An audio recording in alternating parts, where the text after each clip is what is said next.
Hi, guys, and welcome to my very first podcast. This is the Lina Bhudia podcast. I'm Lina Bhudia, and this is a podcast. Simple. Didn't go all out on the title there, did I? But it's to the point and it's simple. So I decided to start this podcast because I love listening to podcasts and I wanted to create one myself that other people can enjoy too. I think they're great for knowledge. I think they're great for opinions, for laughter, for escapism. I love to kind of just have them on in the background, kill time with. I usually listen to them when I'm on my way to work, which I haven't done in 2 months because of the isolation lockdown situation. Um, but yeah, I mean, I really love listening to them, and I enjoy them. And like I said, I just wanted to create one that other people could enjoy too. So yeah, hit that subscribe button, like, comment, notification, all that fun jazz, and I'll keep coming back with more podcasts. So probably not the smartest idea to plug another podcast so early on in mine, but I'm going to break the rules. What the hell? Do it. One of my favorite podcasts is the Receipts podcast. Um, and for me, it kind of ticks all of those boxes for me in terms of what I enjoy in a podcast, the type of material that I want to listen to. It's so for those of you that don't know, the Receipts podcast, it's three strong-minded females. They're based in London. They are relatable for me. I live in London also. Um, they're super, super funny. They literally crack me up. I I've sat on the train before on my way to work, literally like covering my face, trying to stifle my laughter with tears building up in my eyes because they're just so funny. And I'm one of these people where I find other people's laughter really contagious, and all three of them have really contagious laughter. So I just love listening to them. And I love that they are their own individual, strong personalities, but that they can all come together in one podcast that they have created so brilliantly, and they can have a laugh, but they can also disagree with each other and debate and still have that respect for each other where they can remain friends and come back for another podcast. Um, yeah, they have really healthy, strong conversations, which is great because I kind of feel like women are often viewed to be quite catty and bitchy in their relationships. And I just love how these girls can be so strong, but yet also be respectful of each other. And yeah, keep coming back and creating this amazing podcast that they've created. I just think that's fantastic. I don't want to come across and sound like an ultra feminist, like girl power, blah blah blah. But I do love seeing women supporting women and working together and doing it as well as they have done. So yeah, if you haven't checked them out, go check them out. You can find them on Spotify. I'm not sponsored by Spotify or the podcast. I've never met the girls, but I just find them really funny and entertaining and inspiring. And I've shared this story over on my blog before, but I'll also share it here, kind of to that point of escapism that I mentioned earlier. Towards the end of last year, I don't know what came over me. I was kind of starting to feel a little bit anxious. I don't suffer from anxiety. I've never suffered from anxiety or being kind of diagnosed with anything of that sort. But you know how sometimes when you have like a presentation coming up or an exam or a really important conversation, just really something really important, and it's got you feeling nervous and you kind of get those butterflies in your tummy. I had that butterfly kind of feeling in my stomach, but I didn't have an exam or any big presentation. Like there was nothing going on in my life that I was nervous about, it and I'm a very self-aware person, and very aware of mental health and things like that and the need to shut down. And it kind of caught me off guard that I was feeling this. I don't know how to describe it. The only way I can describe it is that I had this butterfly feeling in my stomach and I didn't know what was causing it. And so I can't liken it to feeling nervous because it wasn't that. It felt a bit more anxious, but I didn't know why. And that was a really freaky feeling to have for someone who is content with her life. I've got a good job. I have great friends. I'm relatively happy. Like there was nothing on my mind that was of concern to me. So it was a really weird feeling for me to be in. And kind of having that self-aware moment of something's wrong and I don't really know why or what, and I can't pinpoint it down. My first feeling was, well, I need to laugh. I need to feel positive about something. I need a bit of escapism perhaps. And yeah, I just switched on the Receipts podcast and they had me laughing very quickly and yeah, it kind of got me out of that pickle. I don't know if that was the right way to go about it because obviously I didn't get to the root cause of why I was feeling like that, but I managed to get out of that feeling by listening to the podcast and I've not felt that way since. So in that respect, it helped me. I think there was just a level of escapism there. I don't know what I was escaping from, but it distracted me from whatever it was. And yeah, like I say, I haven't felt that way since. So I do think podcasts are a great way to just sit back and take a moment out and listen to other people, their opinions. It can give you food for thought. It can make you laugh the way these girls make me laugh. And yeah, I just think they're great. I think I could spend hours listening to podcasts. I really could. If I find a good one, I'm there for the long haul and I can literally binge listen or binge watch because there's lots on YouTube as well. And just spend the longest of time listening to podcasts, and hopefully I can create that for other people. So that's why I'm here. Podcast, that's what I'm doing. So I'm not here with friends or other hosts. I just don't think my life would enable me to take a certain day out each week to be able to record, or a half a day or whatever it takes.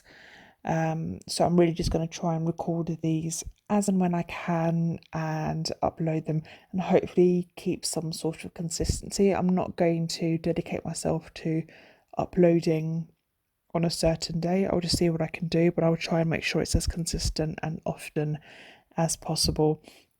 And I'll just be talking about things that are on my mind, the popular culture, things that are going on in the world. And you guys can leave comments and let me know if there's anything that you want me to talk about, and I'll share my opinions and hopefully we can create a little community together.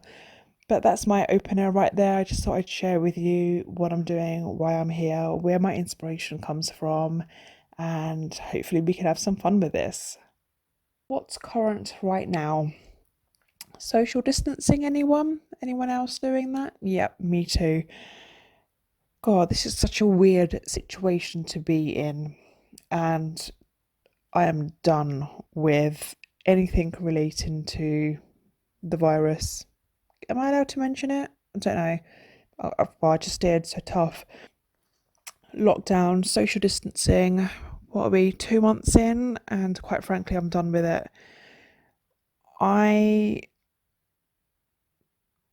can't watch any more YouTube. I've watched all of the YouTube. I've finished everything on YouTube I've watched. I haven't really, but you get what I mean. So now I'm creating on YouTube. And I guess initially with lockdown and being able to work from home, it was like, great, I get to work from home, get to save money, get to have a lie-in each morning, working from home, fantastic. Don't have to deal with the trains anymore. Of course, I'm, not making light of the virus. It's obviously not a great situation. And we've been put in a situation that none of us asked for. And it's terrible, quite frankly, and probably the worst thing that we'll face in our lifetime that's impacting the entire world. And it's probably going to change the way we operate going forward. But then, first of all, the novelty of working from home, I'm over it. I'm done. Wasn't built to stay indoors like this.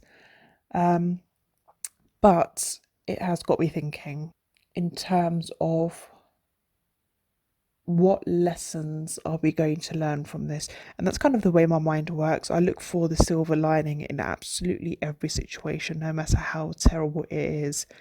What can we learn from this? What lessons can we learn from this? I know there's a lot of conspiracy theories. I'm not going to go down that rabbit hole because we'll be here forever. Lots of conspiracy theories about how it started. Was it kind of man-made? Was it done intentionally?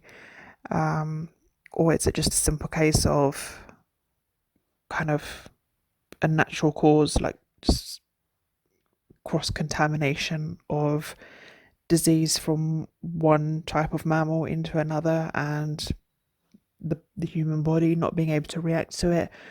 I'm not going to go down the rabbit hole of the conspiracy theories, but I do wonder how this will change us in the future.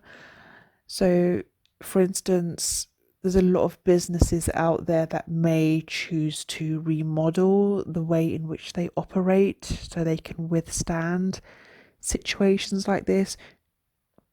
I'm sure there's businesses out there that don't enable flexible working from home. Obviously, that doesn't work for all areas. Like a police officer can't arrest somebody remotely, just not going to work.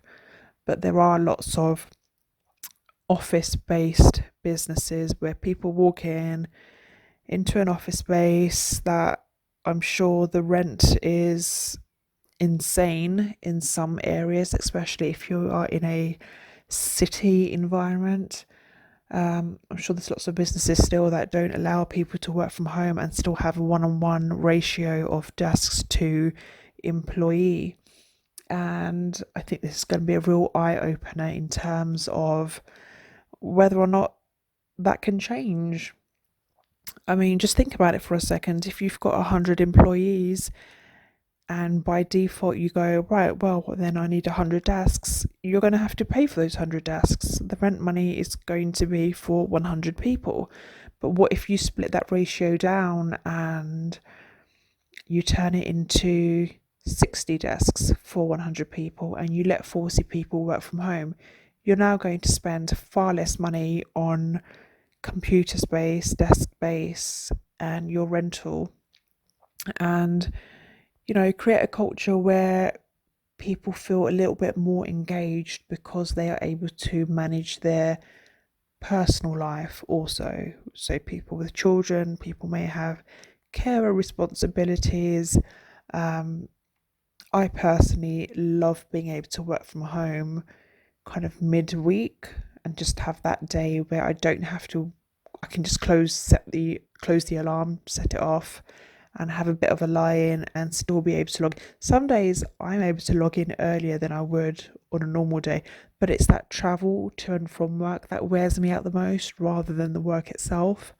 So midweek, having that day where I can just sit at home and not have to deal with bad weather, the trains, just all of that, because that's what wears me out the most. And I think that just gives me a peace of mind and kind of gives me that day in the middle of the week to recharge. And then Thursday, back at it, and I've got the energy and I'm not feeling burnout or anything like that. I think that's something that a lot of businesses will need to consider, just the way in which they operate and having a plan in place where they can withstand a situation like this. Obviously, world pandemics do not happen every single year. It's not something that happens very often, but when it does, your business needs to be able to withstand that, because otherwise you're going to go bust. And unfortunately, that is something that we've been seeing quite a lot of. On a personal note, I really hope that we come to appreciate our frontline staff more than we have previously. Clapping for them is all well and good, but actually that's not going to put food on their table. I definitely 100% think that the NHS has been underfunded. Nurses don't get paid enough for what they have to deal with, and I really hope that people appreciate, really and truly and deeply appreciate what these guys do for us, because I just think it's magnificent, and we have relied so heavily on them during this period. And obviously that's very UK specific. I don't know where you're listening from, but maybe the situation is the same in your country, where certain groups of employment just haven't been respected, and they are the ones that we've relied on during this pandemic. It's a real eye-opener for sure. Something else that I was kind of thinking about also was, can this be the start of us potentially going cashless? In London, some buildings, like big buildings, some of the big corporates, they have cashless systems where they have canteens and things like that inside of their buildings for their employees, but the employees aren't walking around with cash on them. They all just walk around with cards loaded with money, and that's how they pay for things. We all have, well, I mean, we don't all have, majority of us have cards that we can use to make transactions on. Now you've got the touch and go, so you don't even need to put your PIN details in for some of your transactions. Is it maybe time that we just start moving cash out of our system and just go cashless and put everything on the card? Could that be the way forward? Because if you think about it, when you make transactions with cash, how many fingers have been on those coins and those notes? And be honest, when you go to the toilet sometimes, how many people come out of the toilets and leave without washing their hands? I have seen plenty a woman do that. And just think about it for a second. People, not everyone is hygienic. And then you touch the money that these people are touching, and that's just germs moving around left, right, and centre. And if this virus has taught us anything, it's that we cannot stop touching our faces, your lips, your mouth, your eye bogies, just everything on your skin, on your face. Like, it's just an involuntary action that we all do. Even people in the government who were telling us not to do that were then licking their fingers so they can flip the page from the notes that they were reading. It's just an involuntary action that we all do. And then we go ahead and we touch door handles, and we go ahead and we touch money and things like that. Maybe this is the time to start going cashless and stop the spread of germs. Now, I appreciate right now, in this moment in time, there's still a generation of people who perhaps prefer dealing with cash. That's just the way that they know it, and they might not want to move over to a card. And that's okay. I don't think it's a case of just completely switching off cash and going onto cards. I don't think that's the right way to do it. It needs to be a phased approach. But I do think that's something that needs to be looked into. And if you think about it, I think a lot of illegal activity is usually dealt in cash. I think there's a lot of tax evasion that probably happens via cash transactions. So this could potentially be a way to crack down on crime as well. And obviously people do still kind of hack into people's accounts, and you can't stop that, and strong measures needs to be in place to stop things like that. But I think cashless could be a good way forward. So one thing that I was looking forward to indulging in during lockdown was season 3 of Killing Eve.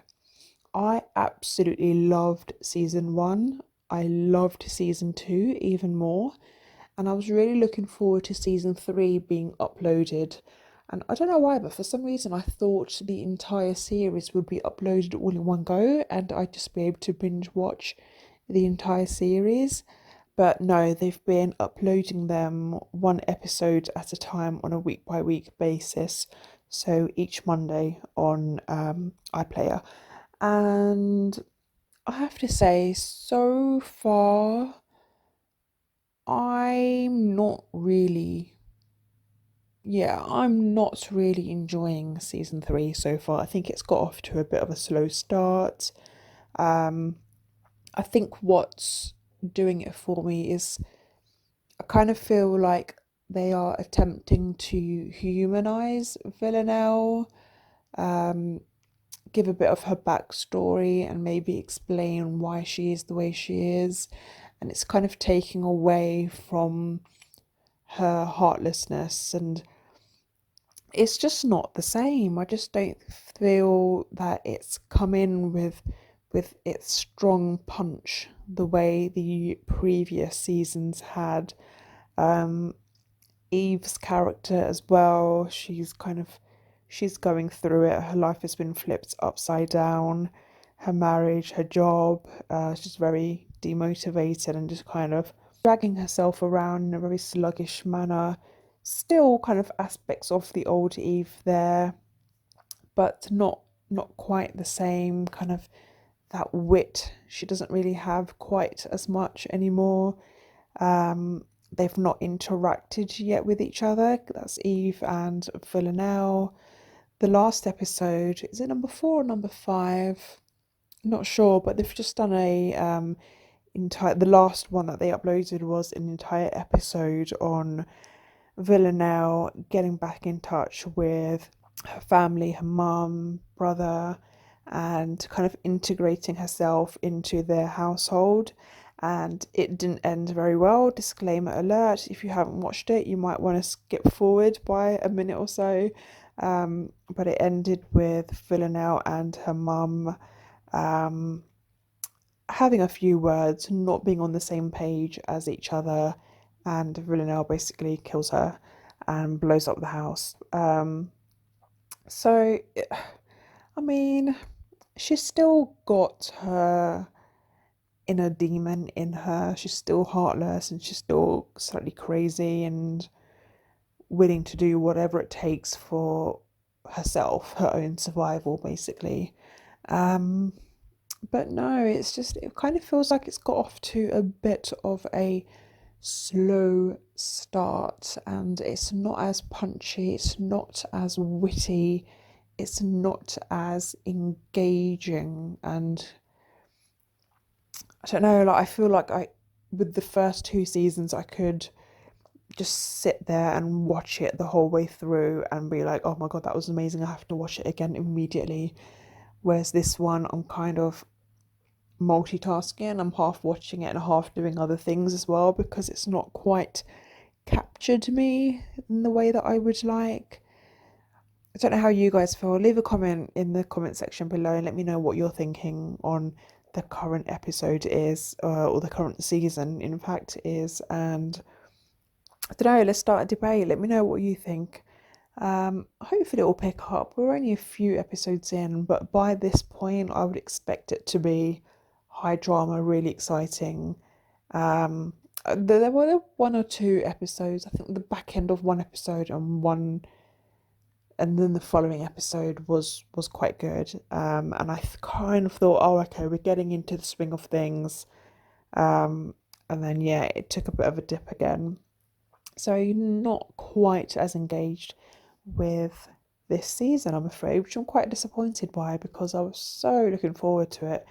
Had been waiting for it to air for quite some time. Got really excited when they brought the air date forward, and yeah, I think they're just off to a bit of a slow start. It's not quite the same. Not really feeling it.